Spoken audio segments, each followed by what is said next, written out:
करेंगे इस वक्त की एक बड़ी खबर का। नरसिंहपुर से बड़ी खबर मिल रही है। जगत गुरु शंकराचार्य स्वामी स्वरूपानंद जी का निधन हो गया है। एक बड़ी क्षति हुई है। परमहंसी गंगा आश्रम झोतेश्वर में उन्होंने अंतिम सांस ली है। बता दें आपको, जगत गुरु शंकराचार्य स्वामी स्वरूपानंद काफी लंबे समय से बीमार चल रहे थे। द्वारका पीठ के शंकराचार्य थे स्वामी स्वरूपानंद, जिन्होंने 99 वर्ष की आयु में अंतिम सांस ली है। बड़ी खबर नरसिंहपुर से इस वक्त मिल रही है। बता दें आपको, स्वामी स्वरूपानंद सरस्वती जी महाराज, जो कि करोड़ों सनातन हिंदुओं की आस्था के एक ज्योति स्तंभ है।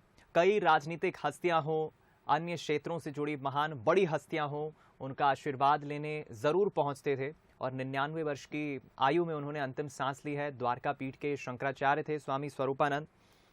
जगत गुरु शंकराचार्य श्री स्वामी स्वरूपानंद जी 2 मठों के शंकराचार्य थे। द्वारका और ज्योतिर्मठ के वो शंकराचार्य थे और काफी लंबे वक्त से उनका हालांकि स्वास्थ्य ठीक नहीं था। डॉक्टर्स की देखरेख में उनका लगातार इलाज चल रहा था, ट्रीटमेंट चल रहा था और आज रविवार को दोपहर के वक्त ये दुखद खबर आई है। अब स्वामी जी हमारे बीच नहीं रहे।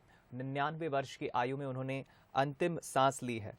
आपको बता दें, स्वामी स्वरूपानंद सरस्वती जी का जन्म मध्य प्रदेश के सिवनी जिले में जबलपुर के पास दिघोरी गांव में हुआ था। ब्राह्मण परिवार में उन्होंने जन्म लिया था और उनके माता पिता ने उनका नाम पोथीराम उपाध्याय रखा था।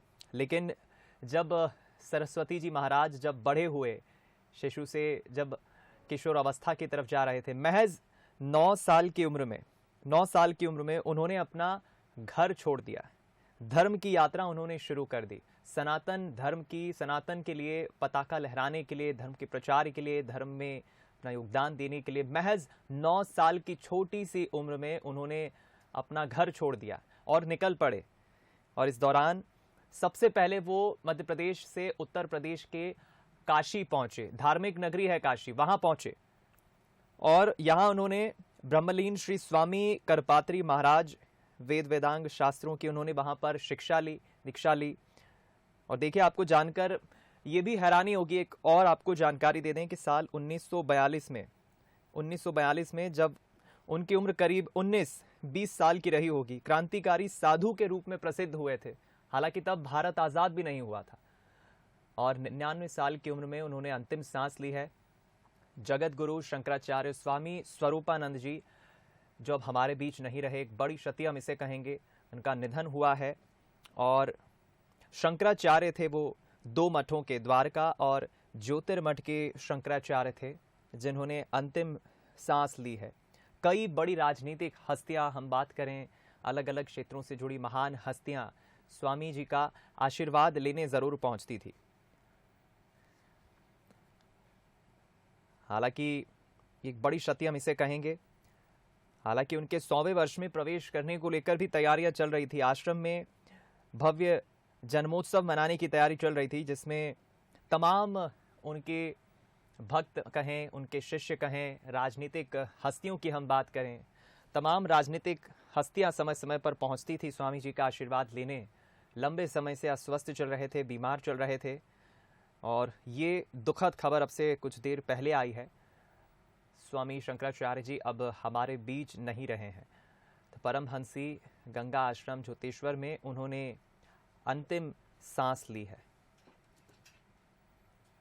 एक बड़ी क्षति हम इसे कहेंगे। महज 9 साल की उम्र में उन्होंने अपना घर छोड़ दिया था और धर्म की राह पर वो आगे निकल गए थे। देखिए, और जब ये बात उस वक्त की है जब आजादी के लिए उन्हें जेल भी जाना पड़ा था। महज 9 साल की उम्र में स्वामी जी ने अपना घर छोड़ दिया था और इसके बाद उन्होंने भारत के प्रत्येक प्रसिद्ध तीर्थों, स्थानों और संतों के दर्शन करते हुए काशी का रुख किया। और बहुत कम लोग जानते हैं कि महाराज जी को आज़ादी की लड़ाई में वाराणसी में 9 और मध्य प्रदेश की जेल में 6 महीने तक करीब जेल में रहना पड़ा। अब रुक करेंगे इस खबर पर और बातचीत करेंगे। हमारे साथ न्यूज हेड शरद द्विवेदी जी फोन लाइन पर जुड़ गए। शरद जी, बड़ी क्षति है, मैं कहूंगा। स्वामी जी सरस्वती महाराज जी करोड़ों सनातन हिंदुओं की आस्था के ज्योति स्तंभ रहे थे, जो अब हमारे बीच नहीं रहे। निश्चित रूप से एक बहुत दुखद खबर है ये, और एक ऐसे आध्यात्मिक जगत की एक बहुत बड़ी विभूति रहे हैं स्वामी स्वरूपानंद जी।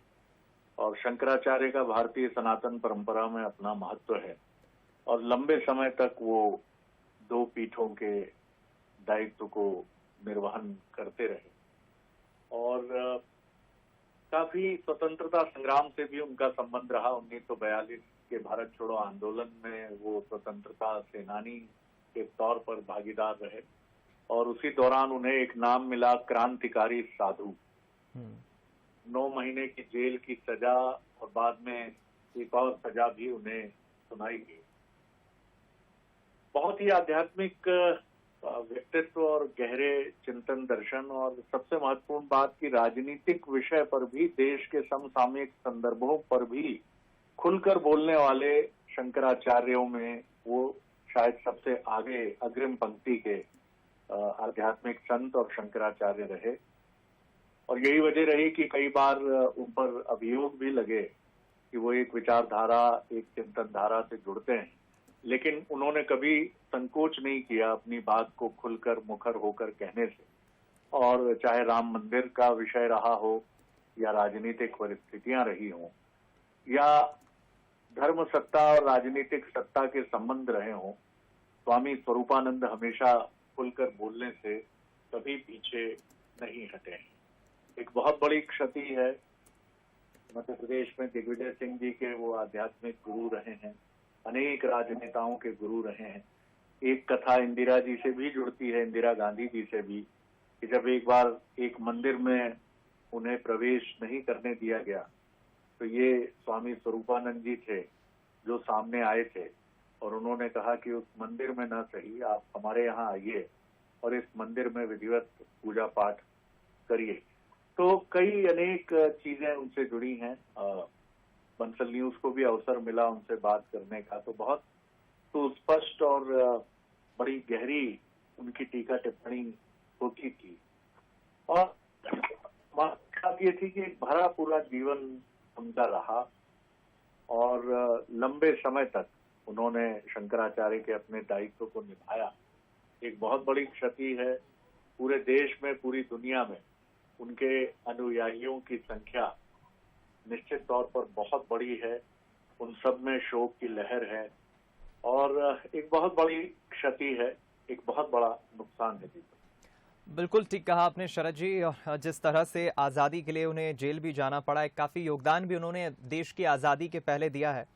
महज 9 साल की उम्र में वो घर छोड़ देते हैं और भारत के प्रत्येक अलग अलग प्रसिद्ध तीर्थ स्थानों का वो रुख करते हैं, संतों का दर्शन करते हैं, काशी पहुंचते हैं, धार्मिक नगरी, और उसके बाद जेल भी जाते हैं और करपात्री महाराज की राजनीतिक दल राम राज्य परिषद के वो अध्यक्ष भी बने गए और उन्होंने दंड दीक्षा भी ली। दर्शकों को हम बता दें, स्वामी स्वरूपानंद ने सन 1950 में दंडी सन्यासी बनाए गए थे और 1981 में उन्हें शंकराचार्य की उपाधि मिली। ये गौर करने वाली बात है, 1981 में शंकराचार्य की उन्हें उपाधि मिली। सन 1950 में ज्योतिष पीठ के ब्रह्मलीन शंकराचार्य स्वामी ब्रह्मानंद सरस्वती से उन्होंने दंड संन्यास की दीक्षा ली और स्वामी स्वरूपानंद सरस्वती नाम से फिर वो जाने जाने लगे। बता दें आपको, कई महान राजनीतिक हस्तियों की हम बात करें तो समय समय पर आशीर्वाद लेने जरूर स्वामी स्वरूपानंद जी का वो आशीर्वाद लेने पहुंचते थे। हम रुक करेंगे। अमित सोनी जबलपुर से हमारे संवाददाता इस वक्त फोन लाइन पर जुड़ गए। अमित, बहुत दुखद खबर है ये, एक आध्यात्मिक गुरु, एक ऐसी विभूति का चले जाना जिसका एक बड़ा योगदान रहा है। हालांकि कई लंबे वक्त से वो बीमार भी चल रहे थे, और क्या जानकारी अमित? बेशक दीपक, आपको बताना चाहूंगा कि देश के लिए बड़ी क्षति की इसको बात कहेंगे कि आज जगत गुरु शंकराचार्य जी ने जो है आज आखिरी सांस ली। लगभग 3:30 बजे जो है आखिरी सांस ये खबर आती है कि महाराज श्री का स्वर्ग गमन हो चुका है। उसके बाद से पूरे शहर में या पूरी संस्कार धानी में जैसे जैसे ये लोगों तक ये बात पहुंचती है, उसके बाद सभी जगह दुख की लहर यहाँ पे हो गई है। परमहंसी जो आश्रम जहाँ गोटेगांव के पास एक परमहंसी जगह है, वहाँ पे महाराज श्री ने आखिरी सांस ली। पिछले कई लंबे समय से, हम बोल सकते 6 महीने से महाराज श्री ने अन्न त्याग दिया था। उनको जो भोजन दिया जा रहा था या जूस दिया जा रहा था, एक नली के जरिए जो है दिया जा रहा था। स्थिति लगातार बिगड़ते जा रही थी, लेकिन डॉक्टरों की सतर्क निगाहें भी थी। लेकिन महाराज श्री ने खुद ये कहा कि अब किसी डॉक्टर के पास नहीं जाएंगे, वो आश्रम में रहेंगे। आश्रम में जो है जो उनके भक्त आते हैं उनके साथ उनको देखेंगे। तो बाकायदा एक जैसे महाराज श्री को बोल सकते हैं कि पहले से आभास हो चुका रहा कि उनकी आखिरी वक्त जो है आ गया, स्वर्गमन का समय आ गया। तो आज 3:30 बजे है दीपक, आज महाराज श्री ने ऐसा आखिरी सांस ली। उसके बाद से जैसे जैसे ये खबर उनके अनुयायियों तक लगने लगी, उसके बाद से उनके अनुयायियों की भीड़ लगातार जो है इकट्ठी होते जा रही है परमहंसी आश्रम में। दीपक, चलिए, बहुत शुक्रिया अमित जानकारी पहुंचाने के लिए। तो देखिए, ये एक बहुत दुखद खबर अब से थोड़ी देर पहले, दोपहर के वक्त थोड़ी देर पहले मिली है। लगभग 3:30 बजे उन्होंने अंतिम सांस ली है। स्वामी स्वरूपानंद सरस्वती, जिन्होंने 100वें साल में प्रवेश किया था और बहुत कम उम्र में उन्होंने घर छोड़ दिया था, लेकिन लंबे वक्त से उनका स्वास्थ्य ठीक नहीं था। करोड़ों, लाखों करोड़ों सनातन हिंदुओं की आस्था के ज्योति स्तंभ रहे जगत गुरु शंकराचार्य जी, श्री स्वामी स्वरूपानंद सरस्वती जी 2 अलग अलग मठों के शंकराचार्य भी थे। द्वारका और ज्योतिर्मठ के वो शंकराचार्य रहे। स्वामी स्वरूपानंद सरस्वती का मध्य प्रदेश के जबलपुर, खासतौर पे सिवनी जबलपुर के पास जो दिघोरा गांव है, वहां से काफी लगाव रहा, क्योंकि इसी दिघोरी गांव में ही एक ब्राह्मण परिवार में उनका जन्म हुआ था। हालांकि उनके माता पिता ने उनका नाम पोथीराम उपाध्याय रखा था और आगे चलकर 1981 में वो स्वामी शंकराचार्य के नाम से, स्वामी स्वरूपानंद सरस्वती महाराज के नाम से जाने जाने लगे।